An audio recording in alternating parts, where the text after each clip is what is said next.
Hello दोस्तों, नमस्कार। मैं भावेश गजपाल आपका स्वागत करता हूं अपने YouTube चैनल लक्ष्य विद भावेश गजपाल में।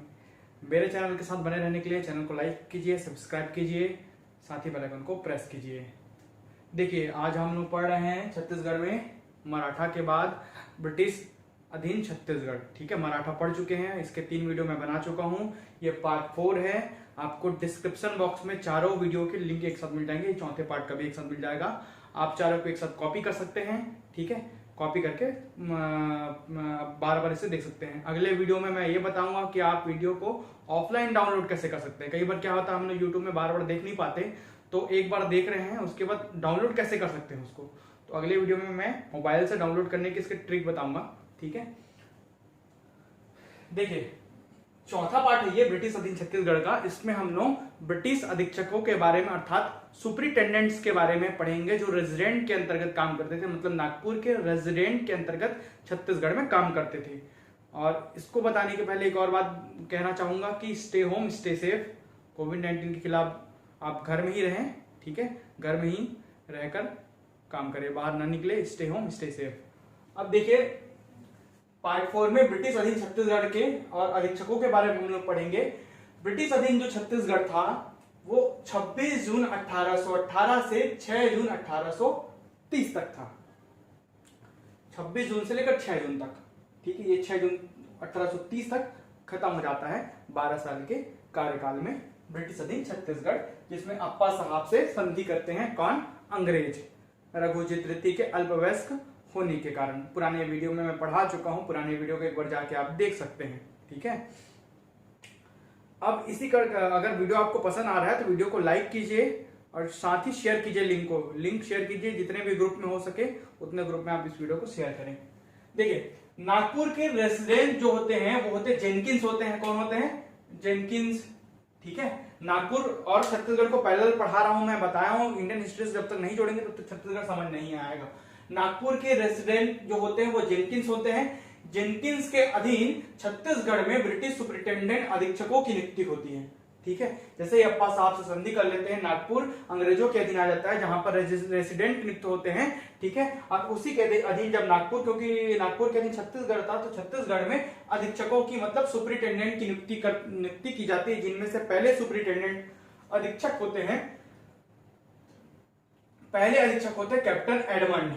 1818 में कुछ माह तक, लगभग 6 माह तक ये अधीक्षक के रूप में कार्य करते हैं। अर्थात अगर पूछा जाएगा कि पहले अधीक्षक कौन होते हैं छत्तीसगढ़ में, तो कैप्टन एडमंड ही प्रथम अधीक्षक होते हैं छत्तीसगढ़ में। ठीक है, अब देखिए कुल 6 अधीक्षक होते हैं। 1 2 3 4 5 6। इनमें से 2 ज्यादा महत्वपूर्ण, बाकी सब ऐसे ही हैं। ठीक है, तो पहले अधीक्षक कैप्टन एडमंड, ठीक है, ने डोंगरगढ़ के जमींदार के विद्रोह का पतन किया। इनके समय में डोंगरगढ़ के जमींदार का विद्रोह होता है, जिसका पतन इन्होंने किया। ये इनके लिए महत्वपूर्ण बात है। बाकी जो एक्स्ट्रा कंटेंट है वो जानने लायक नहीं है। सभी आंकड़े ऑथेंटिक डाटा की बुक से लिए गए हैं, आप इनको पढ़ सकते हैं। और बाद में जब जैसे अगर कोई इनमें से कोई क्वेश्चन आता है, बाद में अगर दावा आपत्ति लगाने का होता है, तो मैं बुक का पेज नंबर विथ रेफरेंस आपको बता दूंगा। ठीक है, तो दूसरे अधीक्षक होते हैं कैप्टन एगेन्यू। बताया था एडी, उसके बाद एजी याद रखना।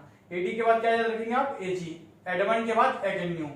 ठीक है, दोनों में ए कैपिटल लेटर में, डी के बाद जी आता है। हमेशा हम लोग इसमें फंस सकते हैं कि एडमंड पहले था कि एगेन्यू पहले था। तो एडमंड पहले था, डी पहले आता है, फिर जी बाद में आता है। एडी फिर एजी, एडमंड एगेन्यू। तो कैप्टन एगेन्यू सेकंड बार में होते हैं। सर्वाधिक समय तक का कार्यकाल इन्हीं का रहता है, सर्वाधिक कुशल भी यही रहते हैं। 1818 से 1825 तक का इनका कार्यकाल रहता है। ठीक है, इन्होंने सबसे महत्वपूर्ण काम किया, राजधानी रतनपुर से लेकर रायपुर ले गए। ठीक है, तो राजधानी परिवर्तन का काम किसने किया? एगेन्यू ने किया। ये पूछा गया क्वेश्चन है, ये आ चुका है क्वेश्चन। रतनपुर से रायपुर ले गए।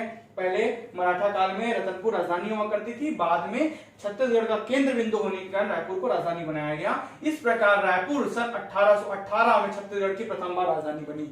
याद रखिएगा, ये पूछा गया क्वेश्चन 1818। रायपुर छत्तीसगढ़ की राजधानी मराठा काल में कब बनी? 1818 में। इस प्रकार रायपुर 1818 में छत्तीसगढ़ की राजधानी बनाई जाती है। ठीक है, परगनों की संख्या को, जो विट्ठल राव दिनकर के समय जो दूसरे सूबेदार होते थे, जब मराठा काल में सूबा शासन चलता था, उस समय परगना पद्धति के जन्मदाता थे विट्ठल राव दिनकर। जो दूसरे सूबेदार थे, उन्होंने 27 परगनों का इजाद किया था, जो छत्तीसगढ़ को जो छत्तीसगढ़ होते थे जो कलचुरी काल में, उनको घटाकर 27 परगनाएं बनाए गए थे। अब जो अधीक्षक होते हैं एगेन्यू, वो उन 27 परगनों को घटाकर 8 परगने कर देते हैं। कितना कर देते हैं? 8। 27 से घटकर 8 हो गए। परगनों की संख्या घटकर 27 से 8 हो गई। किसके समय? एगेन्यू के समय। बहुत सारे महत्वपूर्ण काम होते हैं एगेन्यू के समय। वीडियो में लास्ट तक बने रहें। पहला परगना रतनपुर, रायपुर, धमतरी, बालोद, दुर्ग, धमधा। पहले दुर्ग धमधा साथ में था, बाद में दुर्ग और धमधा अलग अलग हो गए, फिर बाद में परगनों की संख्या 9 हो जाती है, वो भी बताऊंगा मैं। दुर्ग धमधा। छठवा राजरो। राजरो को राजहरा भी बोलते हैं, दल्ली राजहरा सुने होंगे नाम, ठीक है। तो राजरो, या ऑथेंटिक डाटा की बुक में राजरो लिखता है, अभी हम लोग परिवर्तित नाम राजहरा पढ़ते हैं, ठीक है।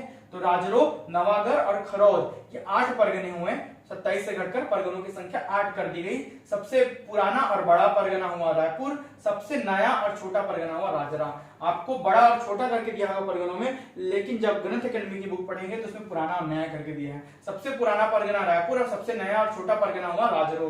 बड़ा बोलेगा तो रायपुर और छोटा बोलेगा तो राजरो या राजहरा, दल्ली राजहरा। राजरो को राजहरा भी कहते हैं, ठीक है।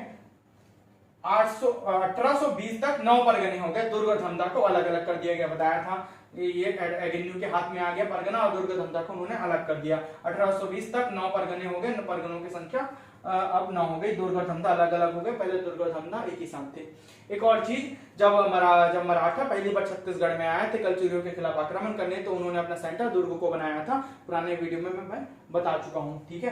परगनों का अधिकारी कामाविसदार होता था, ठीक है। परगनों के अधिकारी को कामाविसदार कहते थे, ठीक है। कामाविसदार एक पद होता था जो विठल राव दिनकर के समय इजाद किया गया था, ठीक है। इसी प्रकार बहुत सारे पद होते थे जो प्रशासनिक व्यवस्था जब पढ़ाऊंगा इनमें तब पढ़ाऊंगा।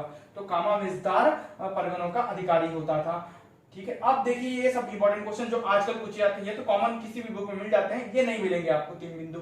तो महारासिया बगावत, ठीक है। महारासिया बगावत। महारासिया बगावत किसके समय हुआ? महारासिया एक व्यक्ति का नाम था जो नवागढ़ के जमींदार के खानदान से थे। नवागढ़ जो परगना था, नवागढ़ के जमींदार थे, उसके खानदान से महारासिया नामक व्यक्ति थे जिन्होंने एगेन्यू के समय बगावत की थी। उस बगावत को दबाने में एगेन्यू का महत्वपूर्ण योगदान रहा है, ठीक है। इसके बाद ये क्वेश्चन पूछ चुका है, सामंत भारती विद्रोह पूछा गया क्वेश्चन था कि सामंत भारती का विद्रोह किस अधीक्षक के कार्यकाल में हुआ?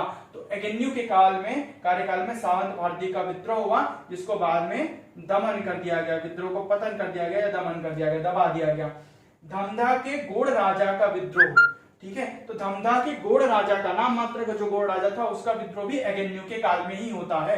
कैप्टन एगेन्यू के काल में होता है, जो दूसरे अधीक्षक होते हैं, ठीक है। गोड़ राजा का विद्रोह, ये पुजारी के माध्यम से विद्रोह को सफल बनाते हैं। पुजारी की सहायता से गोड़ राजा जो जंगली आदिवासी घोड़ों को लेकर विद्रोह करते, जिसको दमन किया एगेन्यू ने। बस्तर और जयपुर के राजा के मध्य कोटपाड़ की संधि विवाद को सुलझाया, ठीक है। कोटपाड़ की संधि पढ़ चुके हैं आप, पुराने वीडियो में पढ़ाए हूं। तो कोटपाड़ की संधि में बस्तर के राजा और जयपुर के राजा के मध्य जो विवाद हुआ था उसको सुलझाया गया, ठीक है। आगे देखिए, परलकोट के जमींदार गेंद सिंह को चांदा के शासकों की सहायता से हराया। किसने हराया? एगेन्यू ने। तो परलकोट के जमींदार थे गेंद सिंह। गेंद सिंह का नाम बहुत फेमस है, बस्तर का प्रथम शहीद भी कहते हैं उनको। तो गेंद सिंह, ये गेंद सिंह, ठीक है। गेंद सिंह को चांदा वहीं पर सीमावर्ती एक क्षेत्र है, जिनके शासकों की सहायता से एगेन्यू ने परलकोट के जमींदार गेंद सिंह को हराया। उनको पकड़ लिया गया, कैदी बना लिया गया और 20 जनवरी 1825 को उनको फांसी पर चढ़ा दिया गया। ये डेट पूछ चुका है क्वेश्चन पे, पुराने पेपर को आप खोल के देखिए जरूर। 20 जनवरी 1825 को फांसी पर चढ़ा दिया गया। इस प्रकार बस्तर के ये प्रथम शहीद होते हैं। तो बस्तर का प्रथम शहीद पूछेगा तो गेंद सिंह का नाम आपको डालना है वहां पर। 1819, ठीक है, रामसाय या रामराजे सोना खान विद्रोह। इसके बाद आगे जाकर ये कालांतर में आगे जाकर ये सोना खान का विद्रोह सुरेंद्र साय का विद्रोह बन जाता है। पहले इसके पिता रामसाय का विद्रोह रहता, बाद में सुरेंद्र साय का विद्रोह हो जाता, वो भी पढ़ाऊंगा, ठीक है। 1819 में इनके पिता है ये रामसाय। तो रामसाय या रामराजे सोना खान विद्रोह का दमन होता है। कौन करता दमन? एगेन्यू करते हैं। 1819 में रामसाय का विद्रोह होता है, जो सोना खान के जमींदार होते हैं। बाद में इनके बेटे होते हैं कौन? सुरेंद्र साय। तो सुरेंद्र साय का विद्रोह भी आप पढ़ेंगे, ठीक है। तीसरा अधीक्षक जो होता है वो कैप्टन हंटर होता है, कुछ माह तक बस इनका शासनकाल रहा। ये 1825 में एगेन्यू का शासनकाल रहता है और ये बाद में त्यागपत्र दे देते हैं, प्रशासनिक अकुशलता के चलते त्यागपत्र देते हैं। बाकी इनका कार्यकाल सबसे सर्वाधिक उच्चतम रहा सभी अधीक्षकों में। कैप्टन हंटर कुछ माह तक रहते हैं अधीक्षक। उसके बाद चौथे अधीक्षक आते हैं सैंडिस, ठीक है, 1825 से लेकर 1828 तक। तो 13 दिसंबर 1826, जैसे ये बनते एक साल बाद 13 दिसंबर 1826 को अंग्रेज व रघुजी तृतीय के मध्य एक संधि होती है। अंग्रेज और रघुजी तृतीय वही जो वयस्क होने वाले थे अप्पा साहू के समय, फिर बाद में सौंपने वाले थे मराठों को शासन। तो नागपुर में केंद्र में कौन रहता है? रघुजी तृतीय रहते हैं नागपुर में, और ये छत्तीसगढ़ उनके अधीन रहता है। तो अंग्रेजों और रघुजी तृतीय मतलब नागपुर में मध्य एक संधि होती है। इसमें बहुत सारे, ठीक है, आपस में सामंजस्य स्थापित करके शासन चलाने के लिए संधि की जाती है। तो इसमें क्या होता है? सरकारी काम अंग्रेजी भाषा में होंगे। अंग्रेजी ये बोलते हैं कि अब से जो छत्तीसगढ़ में जितने भी सरकारी काम काज है, राजकाज है, वो सभी अंग्रेजी भाषा में किए जाएंगे। हिंदू और मुस्लिम कैलेंडर के स्थान पर अंग्रेजी कैलेंडर लागू किया गया। तो किसके कार्यकाल में? सैंडिस के कार्यकाल में हुआ अंग्रेजी कैलेंडर, अंग्रेजी भाषा में काम और अंग्रेजी कैलेंडर लागू किया गया। लोरमी और तरंगा नामक 2 ताहूतदारी का निर्माण किया गया। ये अच्छा काम हुआ है। ताहूतदारी प्रथा चालू की गई थी, ठीक है, ताहूतदारी प्रथा, जिसका प्रमुख ताहूतदार होता था। लोरमी और तरंगा, ये ताहूतदारी प्रथा क्या थी? इसमें जो बंजर और परित्यक्त भूमि है, यहाँ पर लिखा है बंजर व त्याज्य भूमि को कृषि योग्य बनाना होता था। एक साहूकारों की मदद से, जिनके पास पैसे हैं, धन है, उनकी सहायता लेकर बंजर व त्याज्य भूमि, त्यागने योग्य भूमि को कृषि योग्य बनाने के लिए ताहूतदारी प्रथा का शुरुआत किया गया था। सैंडिस के समय 2 ताहूतदारी बनाए गए थे, लोरमी और तरंगा, जो पठार वाला इलाका, लोरमी का पठार पड़े होंगे, ठीक है, और तरंगा ये आसपास के क्षेत्र है जहां पर 2 ताहूतदारी का निर्माण किया गया था। ये पूछ चुका है क्वेश्चन, किनके समय था? कौन सा? सैंडिस के समय। अधीक्षक कौन थे? सैंडिस थे, ठीक है। इसके अलावा सिरपुर व लवन जो ताहूतदारी थी वो मराठा काल में हुई थी। ये सैंडिस का नहीं है भाई, ये दोनों अलग है ना। सिरपुर व लवन ताहूतदारी मराठा काल में चालू किए गए थे, ठीक है। और सिहावा, खल्लारी और संजारी ये इलियट के समय चालू होंगे। चार्ल्स इलियट आगे आएंगे तो उनके समय ये 3 ताहूतदारी होंगे। इस प्रकार 3, 2, 5 और 2, 7 ताहूतदारी के बारे में यहाँ पर पता चल रहा है आपको। सिरपुर व लवन जो ताहूतदारी वो मराठा काल में चालू हो गए थे। सिहावा, खल्लारी और संजारी इलियट के समय, चार्ल्स सी इलियट आगे आते हैं, ठीक है, तो इलियट के समय चालू होंगे। डाक तार व्यवस्था भी सैंडिस के समय चालू की गई। करावद के राजा जो जब रायपुर आया तो उनके विवादों को सुलझाया गया सैंडिस के द्वारा। करावद के राजा के रायपुर आने पर उनके विवादों को सुलझाया गया और डाक तार व्यवस्था की भी शुरुआत की गई। अब 5वें अधीक्षक जो होते हैं वो विल्किंसन होते हैं 1828 में। 1828 कुछ माह तक ही इनका कार्यकाल रहता है, कुछ माह बाद ये निकाल दिए जाते हैं। 6वें अधीक्षक होते हैं क्रॉफर्ड, ये अंतिम ब्रिटिश अधीक्षक हैं। 6 अधीक्षक होते हैं, अंतिम ब्रिटिश अधीक्षक होते हैं क्रॉफर्ड, मिस्टर क्रॉफर्ड 1828 से 1830 तक। 1827 में रेसिडेंट बिल्डर हुए। 1827 में जो रेसिडेंट होते हैं जेनकिंस, नागपुर में जो इनका हेडक्वार्टर था जेनकिंस, उनकी मृत्यु हो जाती है।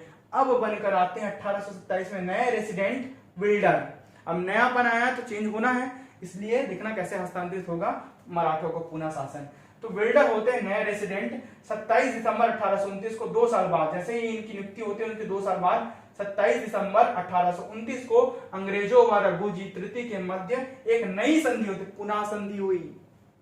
कहा? नागपुर में। अंग्रेजों व रघुजी तृतीय जो नागपुर के भोसला शासन के मुखिया हैं, रघुजी तृतीय, उनके मध्य नई संधि होती है। नागपुर मराठों को सौंपने का, नागपुर मराठों को सौंप दिया जाता है, सामान की चलिए अस्थायी तौर पर। मतलब अभी भी अंग्रेजों को वहां पर थोड़ा बहुत हलचल रहेगा, लेकिन पूर्णतः नागपुर नहीं सौंपे हैं। नागपुर अभी भी मराठों को सौंप दिया जाता है, लेकिन पूर्णतः नहीं। अंग्रेज वहां पर थोड़ा बहुत काज करेंगे, पूर्णतः हस्तक्षेप उनका बैन नहीं हुआ है वहां पर। तो नवीन संधि होती, नागपुर मराठों के अधीन आ जाता है। 6 जून, देखिए दिसंबर से लेकर जून तक 6 माह बाद, ठीक है, 6 माह बाद लगभग 6 जून 1830 को क्रॉफर्ड ने मराठा शासन पुनः छत्तीसगढ़ के प्रथम जिलेदार कृष्णराव अप्पा को सौंप दिया। अंग्रेजों व रघुजी तृतीय के मध्य एक संधि होती है, जिसमें रघुजी तृतीय के व्यस्त होने पर, रघुजी तृतीय कहां शासन करेंगे? नागपुर से, और यहाँ छत्तीसगढ़ में अब नियुक्ति होती है जिलेदारों की। ये जिलेदार वाला आएगा, ठीक है, अब आगे जिलेदारों के बारे में पढ़ेंगे। तो छत्तीसगढ़ में जिलेदारों की नियुक्ति होती है और नागपुर में रघुजी तृतीय का शासन रहता है। अंग्रेजों ने सौंप दिया, किसने सौंपा? क्राफर्ड ने सौंपा, शासन सौंप दिया। और 6 महीने तक अंग्रेज भी वहां पर हस्तक्षेप करते हैं, लेकिन 6 महीने बाद 6 जून 1830 को क्राफर्ड ने मराठा शासन पुनः छत्तीसगढ़ के प्रथम जिलेदार कृष्णराव अप्पा को सौंप दिया। यहां पर अंग्रेजों के अधीक्षकों का शासन समाप्त, अब अधीक्षक नहीं होंगे, अब पुनः भोसला शासन आएगा, अर्थात पुनः मराठा शासन आएगा, जो नेक्स्ट वीडियो में पढ़ेंगे हम। वीडियो के साथ बने रहे, चैनल को लाइक कीजिए, सब्सक्राइब कीजिए, शेयर कीजिए। बाकी वीडियो के लिंक, जो तीनों पार्ट के लिंक डिस्क्रिप्शन बॉक्स में है, डिस्क्रिप्शन बॉक्स को क्लिक करेंगे, नीचे आएगा, कॉपी कीजिए, ठीक है, पेस्ट कीजिए और पढ़िए। Thank you.